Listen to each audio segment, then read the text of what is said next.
ദൈവത്തിൻ്റെ കിരീടം എന്നറിയപ്പെടുന്ന മക്കോട്ട ദേവ എന്നുള്ള ഈ സസ്യം ഇന്തോനേഷ്യയിൽ നിന്നുള്ളതാണ്. മലയാളികൾക്ക് ഈ സസ്യത്തിനെ അറിയുന്നത് ഡയബറ്റീസ് കുറയ്ക്കാനുള്ളൊരു പ്രതിവിധിയായിട്ടാണ്.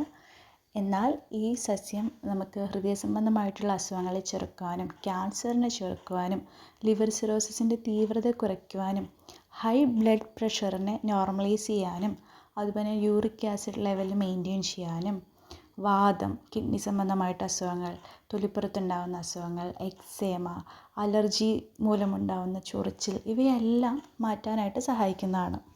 എൻ്റെ വീട്ടിൽ ഈ സസ്യം ഉപയോഗിക്കുന്നത് ഡയബറ്റീസിനെ നിയന്ത്രിക്കാനുള്ളൊരു മരുന്നായിട്ടാണ്. അതിനുവേണ്ടി ഞങ്ങൾ ചെയ്യുന്നത് ഇതിൻ്റെ പഴുത്ത പഴം ചെറിയ കഷ്ണങ്ങളായിട്ട് അരിഞ്ഞ് വെയിലത്ത് വെച്ച് ഉണക്കി 1-2 പീസ് എടുത്ത് വെള്ളം തിളപ്പിച്ച് വൈകുന്നേരത്തിന് മുമ്പ് കുടിക്കും.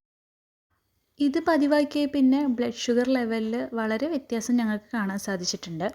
ഇതിൻ്റെ ഡ്രൈഡ് ഫ്രൂട്ടെല്ലാം ആമസോണിൽ ലഭ്യമാണ്. പക്ഷേ നിങ്ങളുടെ സ്വന്തം റിസ്കിൽ മാത്രം കുടിക്കുക.